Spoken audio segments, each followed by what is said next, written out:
Hello and welcome to State Matters. I'm your host, Matt Muratore. Today we're going to talk about the opiate crisis, and today I have two local experts, Fire Chief Ed Bradley and Police Chief Mike Botieri. Guys, thanks for joining me today. Appreciate Thanks for having us. Appreciate it. Thank you. So let's talk about, we usually talk about who you are first on the show, but I think you guys are so well known, we don't really need to get in that too much because this audience is beyond Plymouth.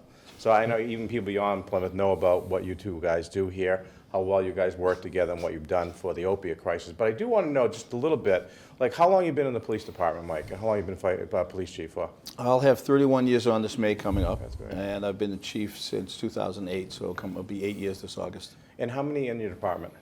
We have 112 sworn officers from the chief down to the patrolman. Oh, that's great, that's great. And Ed, same with you?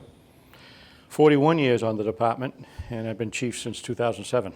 Okay, and how many under you? We have 123 sworn and 7 civilians. All right, great, that's great. And we use Brewster Ambulance in town. Yes, The 911 service. They have a contract with us for 5 years, an automatic 5-year renewal, and That's great. it's a perfect You service. guys all seem to work so well together. Absolutely. It's amazing, and it doesn't happen like that in a lot of communities from what I understand, but in this community it seems to work. No, you're right, and we've had calls from other communities, both, I'm sure the Yeah, we should. police chief has too, and how does that work out? Why does it work so well? What are we, Yeah. what are we doing? And everybody wants to try to get on that same. Yeah, right. So let's get into the opiate crisis. Now, I've been doing this show now since September, and it seems like almost every show I've done, we've had some discussion about the opiate crisis. It doesn't seem to be going away. Absolutely. And it seems to be getting worse than getting better. But let's go back in history a little bit, because let's face it, I mean, heroin has been around for a number of years. I mean, back in the early 1900s when you were around, Ed probably was around. Late 60s and years ago. 70s. Yeah, late 60s and 70s. There was heroin around back then. I remember that. But it wasn't. Yeah, it what's wasn't the a drug difference? that people went to right away. I mean, there was marijuana and other stuff around. Matter of fact, my remembrance of people who took heroin back then were, they were homeless, long-time drug addicts. And today, that is not at all what's going on. And you were afraid of it. We were You were afraid of really it, afraid and the to get people who into took that. it too. Yeah. Absolutely, Yeah. and the purity's changed over time. I mean, back So then, it yeah, might have been- what's changed then? Back then, when they cut heroin years and years ago, it was maybe 25%. Now we're more in the 80% range. And then when you So what does that mean fentanyl, for the average person? when they cut, 80% of it is heroin, 20% is some other cut, some other Okay. type Some of inert powder, powder some or other something. inert powder, just to give you the substance of what you're taking. So now it's more 80%? Absolutely, yeah. So that makes it flipped more completely. powerful Much then. more potent. And then the issue that everyone's heard about is fentanyl, and fentanyl is an end-of-life drug. What I'm being told from the experts is 100 times more powerful and potent than heroin. So you just lace a touch of that, and obviously you're going to get a result that could cause someone to require Narcan on more than one Narcans to bring them back. Yeah. We a freshman rep who I share an office with at the State House, Tim Whalen, Yeah. former state Oh, police, Tim, I'm yep. sure you know him. He brought this to our attention not too long ago, and from what I understand, we've never really seen a bill pass so fast. Usually, you're in session, and we started session in the beginning of 2015, and that's when all the bills are filed. Right. And then that's it. Sure. But this was filed in probably 3 or 4 months ago, and it went right through. Yeah, a and lot of became buy-in, a law. lot of support at Yeah. every level, right up to the state There was no house. awareness of it until he brought it up. Yeah, and when you hear about it and you see it, it's a very easy decision that it's something you have to Yeah. get behind. It's an epidemic that's just unheard of. Can you talk a little bit about the fentanyl law and how's that's going to help the problem now? Well, the fentanyl law is going to help with some mandatory sentencing. Now, we have mandatory sentencing. What the fentanyl law is going to do, and you might have it with you, is basically give a mandatory sentence at a lower amount of fentanyl, so that it'll, the people that have that are dealing will not be able to carry as much with them. Over time, the laws have changed a little bit and taken some of the tools away. Used to be a half an ounce, which is 14 grams, was trafficking. They've lowered that. They've made that higher, which means they can carry more, so we're kind of going the wrong direction there. We talked about tools and ways for us to intervene, intervention programs, and years ago, hypodermic needles were legalized, so obviously they don't have to worry about clean needles now. We understand the reason for the law, but we can't get them into the drug court. We can't charge them with an offense. And then most recently, over the last few years, is the Good Samaritan law. Basically, if someone's actively overdosing, we can't charge them with possession. I totally understand the law. Makes perfect sense. We don't want anyone hesitating to call for help because they're going to be charged. we get that, but it's a tool we lost. So we'll go, someone has a needle in their arm and they have heroin, we take the heroin as long as they're not selling it. And we Narcan them, maybe work with the fire department, EMS, bring them to the hospital, and we're done. They're back on the street. The next day they overdose again. Because of all those issues, we've implemented some programs in Plymouth. It's funny you bring up the needles. As you know, I'm a nursing home administrator by trade, and I still work in some nursing homes. I kind of help them out a little bit, some consulting. And I was in one recently where they talked about these needles that they have for the residents that they have, or the patients they have there, and they need to be double locked. Oh, really? I'm like, why do they need to be double locked? Because now you can go to CVS and get a box of them. Yeah. But the nursing home regulations still say, Oh, because okay. they were an issue. So the back then, regulations but haven't caught up. They with haven't the caught law. up with it. Yeah. But it's probably not a bad thing that they're No. still, No, and that's right. it probably still be that way. Sure. Do you think we'd still be having this much of a crisis if it was tougher to get needles? Yes, You still think we would? yes. Okay. Once, because So the needles weren't the issue then? no, 80% of these people that started on this, especially the younger kids, they did so because they got prescription drugs. You know, your 14-year-old daughter goes to the dentist, has wisdom teeth out, he gives her Percocets, and then maybe they get shared at a party, or she doesn't finish them all, and they're someone else gets a hold of them, and then it leads to heroin because those prescription drugs. Think about it. If you're a teenager and you've got a drug that's a prescription drug, you figure it must be safe. Doctors hand it out all the time.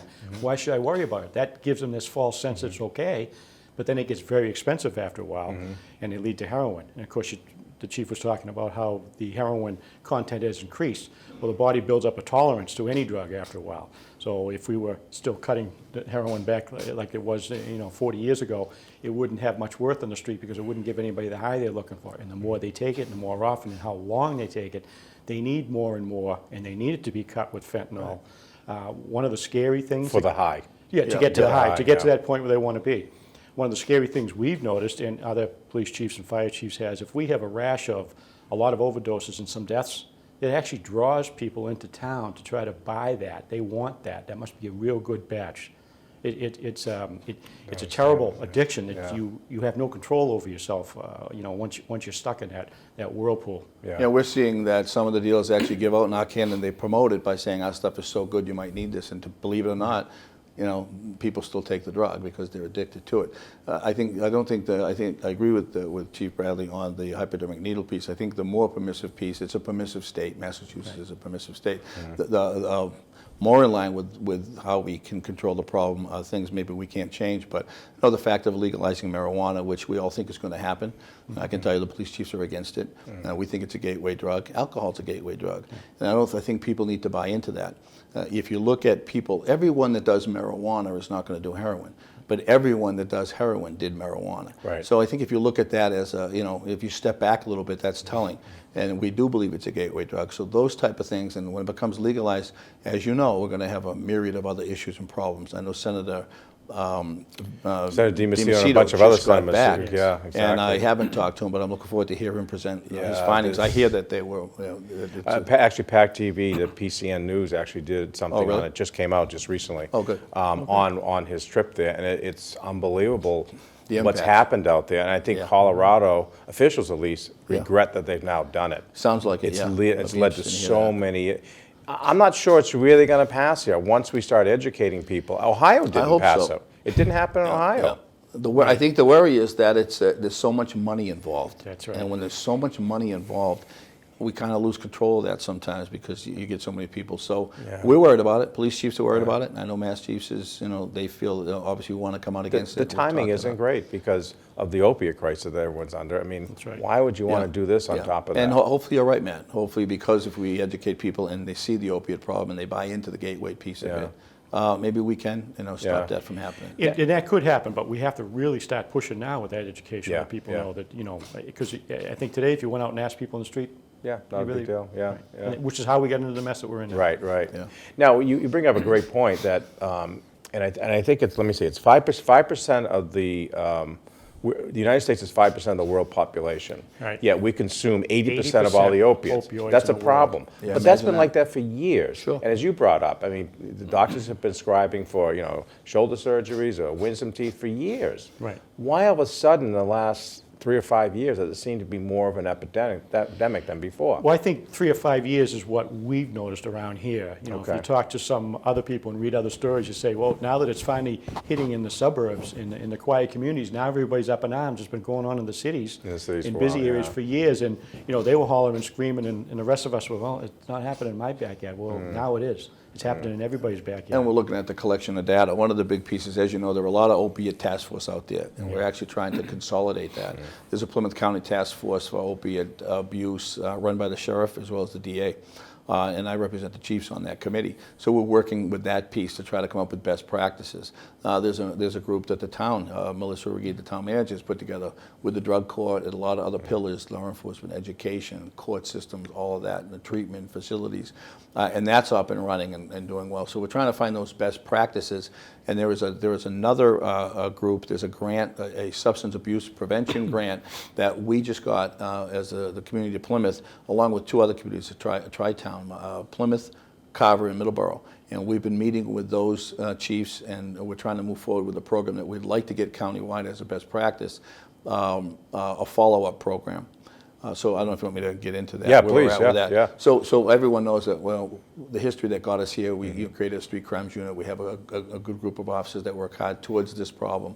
We looked over the years and collected data. The fire chief and I know the police department was in 2014 responded to 120 overdoses, just the police, resulting in 15 deaths. In 2015, we responded to 202 overdoses, resulting in 23 deaths. And in 2015, the police department started carrying Narcan and utilized it on almost 70 occasions. How high would that number have been if we didn't have Narcan that year? We did receive a grant for $20,000 to be shared between the fire and the police. Unfortunately, we qualified for that. You had to have 6 deaths per capita or whatever. We had 23 deaths. So it was something we're happy to have. So we looked at the program. We've been giving out pamphlets to family members when we go to an overdose. We've been tracking. We put a hotline where we'll talk people through a Section 35, which is a commitment for drug abusers or drug addiction. And if we go to an overdose a second time, we'll petition the court, as the policeman can, to have a person committed to get some help. We've done that on several occasions. We've never been turned down. We started looking at... So they are going for help then? We end up getting a warrant for them to bring them to court where they have to get help. Now, short term, so not as successful, but it's the best we can do. Long-term help comes when there's a consequence and there's a charge, a criminal complaint in court, drug court. So we brought it to the point of giving out those pamphlets and then following up with the commitment. The next step was the professionals at these tables are telling us that first 12 to 24, especially 12 hours, is so crucial after an overdose that we need to intervene. So we put together a program with Beth Israel, Deaconess, High Point, Gosnell, Clean Slate. A lot of these people are stepping forward. And we were meeting up through November, and we wanted to start the program December 1st, because December has traditionally been a bad month for us. And it was again this year. We lost 5 people in December, and we lost 5 people last year in December. So we started December 1st. We have a call-out list and an email, and every time there's an overdose, the next morning someone is on call. Now, you could be someone on call from Gosnell, and we go with a bed most of the time because we have bed priority, because it's called our outreach program, Plymouth Police Overdose Outreach Program. So we'll go there.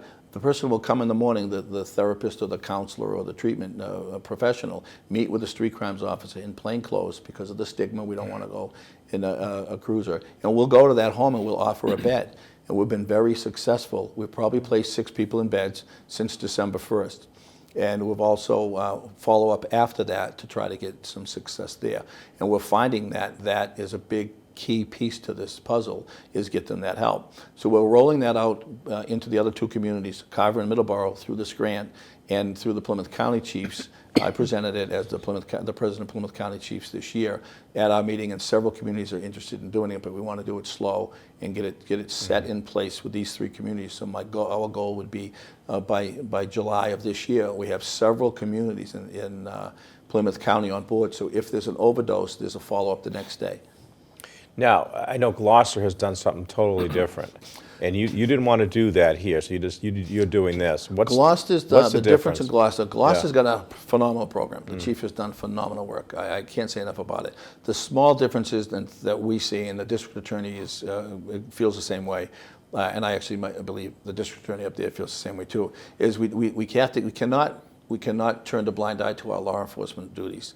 So we can't do that program where we don't charge you. And the main reason, there are a couple of reasons. The district attorney doesn't think we should do it anyway. We think if there's a charge, we should do it. And we're not doing any favors to the addict. The favor to the addict is charging them. We are trying to get our family members and loved ones to come on board and let us. And I had a call from a family member the other day wanting us to arrest their son because that's going to get him in a drug program. And the drug court program is a long 1 year, 14-month program with a high success rate. That's where you want your loved one, not in the 2-week, 3-week program that we can get them in where they can walk away.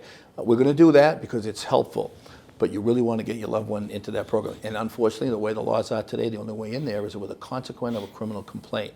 So that's the difference. They have a lot of volunteers up there.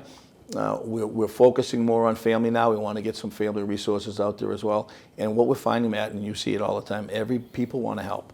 We could fill this building with people with a phone call in 2 hours that want to help with the problem. So we're working on trying to find where can we bring them in. Where can we utilize that resource. That's great. Now, Ed, I've heard you talk in the past, talking about stats now. And I think, Mike, you said there was 202 overdoses. 202 for the police only. For the police only. Yeah. So do you have stats for police and fire? Yeah, yes. Townwide. Yeah. What are those? In 2015, we responded to 306 overdoses townwide. Now, a lot of the times, the police, if it appears right away from the call that it's a heroin overdose or an overdose and they're close by, they obviously respond. But there are other ones sometimes that the original call doesn't appear that way. We had one this morning at 10 o'clock, overdose, and one last night at 7 p.m. Both of those, the police were at. So 2015, there were 306. 306 for 2015. And compared to 214? To 202. 214 was 313. Okay, so it's about even then. Yes, yeah, okay. But it gets busy. You mentioned the times of days, which were interesting in the months. We had been kind of collecting the data on that and watching putting my glasses for this. But while you're looking for that, so the 2014, 2015, the overdoses were about even. About the same. But the deaths have gone up. The deaths went up, yes. And that's probably because you get a little more potent heroin out in the street. Some of them could be further away. We didn't get the calls quick enough and early enough. You got to remember, and I tell this to everybody, every one of these people that we save, it's a little miracle. Because when somebody stops breathing, you've got 6 minutes before they're, the brain and the heart are dead and can't be recovered. In that 6 minutes, someone has to first realize that you've got a problem, realize that you're not breathing, make a call, and we have to be able to get to that address. All that has to happen in that time. So, we've got some great rates when you look at 313 or 306, but those are all little miracles. Yeah. One more minute either way, and those numbers start tilting the opposite way. I mean, we've been fortunate so far. Yeah. But we're watching typically, like we'll look at last year alone. In January we had 31. February we had 25 overdoses. March it jumped up to 37. April we had 30. May we had 26. And you get into summer months, there's more people around. Drops down, 12 in June, 13 in July, 18 in August, 16 in September, and then it picks right back up again. Why is that? Well, I have, by watching over the last couple of years, some theories and that and doing some reading on it, but doctors and things that study this. When you're more busy, the sun is out, there's more activities going on outside, you don't have the snowstorms where you're stuck at home, there's more things to do, a person is happier, and maybe they're not searching for that high that they've got to have in the dead of winter when you get 8 hours of sunrise and you're stuck in your home because we had last year we had a couple of blizzards. One of those blizzards we had a grandmother overdose down South Plymouth watching 2 grandchildren. Now there's no way in the world any grandparent would ever endanger their grandchildren. That's how bad that addiction is that she just couldn't help it. So in the summer months, even though there's more people around, there are more activities going on. So there's a lot to be said about how we can try to keep these people or find the right things for each one of these individual peoples that makes them feel a little bit better about themselves. Because the stats show over the years, we drop in the summer, and then of course after Halloween, we pick up typically in the holiday period, that's when you have a lot of drinking going on, suicides, things like that, so that, again, a lot of it has to do with mindset and how people feel about themselves and how happy they are in life. At the times, the days were something that I was a little surprised at. 2 233 this is last year, 233 of those responses were from midnight to 8 a.m. I'm surprised too. That's their busiest time. Why is that surprising to you?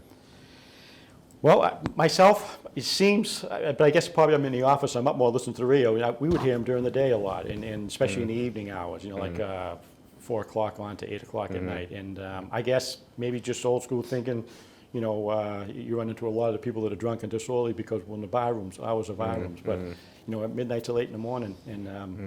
But I remember going to a few of those calls, and there's some stories of families that suffered through a son or a daughter with addiction. It would bring tears to your eyes listening to them explain how they tried to get by. Yeah. I was in drug court one day with Judge Minahan, actually Senator DiMacedo and myself were asked to come to kind of witness this, and there was a young man who was in there with an issue, and the judge was talking about, apologize for, your twin passing away. Yeah. So it was just random, and then they had another one. It just kind of runs through the family, and you see the parents here that they don't know what to do. It's heartbreaking. We're learning through the data that we have only collected in the last almost 2 months. We're seeing things that are very telling to us. And I can tell you there were 2 occasions that people now know this program's out there. It didn't take long in that environment. So they know it's out there. And there were 2 occasions where a person was transported to the hospital and they made a point at the hospital to say, don't send that street crimes unit and those therapists to my house tomorrow. Don't do it. I'm not interested. And we talked about it amongst the task force. We send emails on the weekend and we talk about what do you think, and we decided we're going to go anyway because what's the worst case? They say no. On both occasions where they said don't come, they both took beds. What does that say? Don't come means come. The communication thing is interesting to us. And we've only placed maybe 6.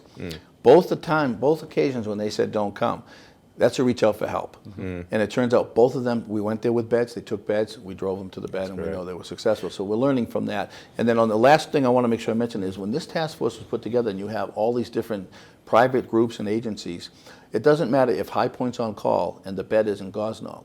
We don't care amongst this group, which is a great collaboration. It's not like they're trying to fill their beds. It's got nothing to do with that. It's more of a community outreach program. So we've had Gosnell person go, and High Point gets on and says, I have a bed. And Gosnell says, all right, I have some, I'll bring them there. So it's really a collaboration of community collaboration. So I want to make sure I said that. That's great.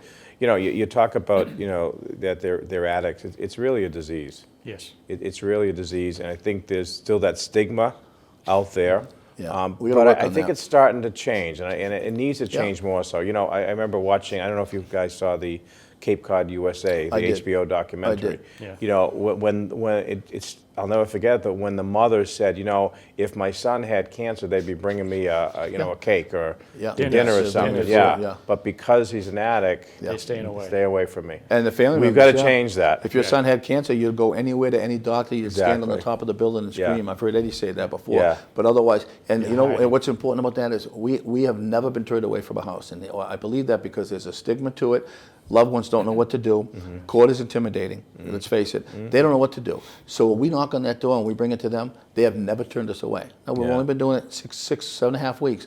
But they've never turned us away because they want the information. So if we go to them, they're receptive. No one has told us we're not interested in the they always let us in to say, here's a program, what do you think? We're not 100% successful, but they always let us in because of the stigma. They won't come for the help. But if you bring it to them, they want it. Right. So another thing we're learning. We've seen a reduction in people that badmouth town money being spent on Narcan, and while you bother, they did it to themselves. I think more and more people are realizing it, and it's an addiction that actually rewires your brain and makes you do things you shouldn't be doing it, but you just can't stop. But we got to get rid of that completely, or at least knock it down so that it's such minor that these people will reach out. I think we've made some strides. I think you're right, Matt. I think that is is slightly changing. We just got to keep working at it. That stigma's got to go. More and more people are coming forward and talking about it publicly now. Then sure. And it doesn't matter who you are, as you said. It's unfortunate because I've talked to some folks at the State House from the inner cities, and they're kind of like, what's the big deal?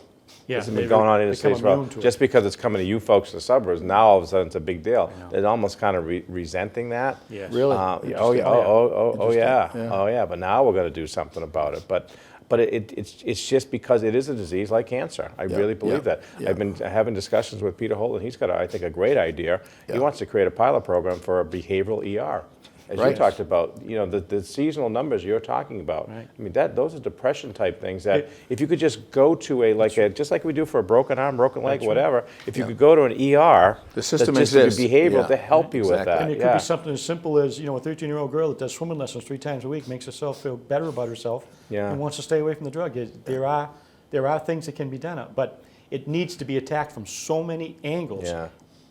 at the same time, simultaneously. Yeah. I remember when you guys came to a Board of Selectmen meeting a few years back, and I don't know if it was executive session or open session, but I remember you talking about this, and Right. I think it was executive session because there was a lot of not resentment, but people that just didn't really want to talk about it in public, Yeah. because Yeah, I remember afraid that. of tourism and all that, and Sure. and you know what, I think we kind of led the way on that because now there are other towns agree. that are actually okay, it's all right doing that, Right. but there's still towns out there that still There are. say they don't have a problem.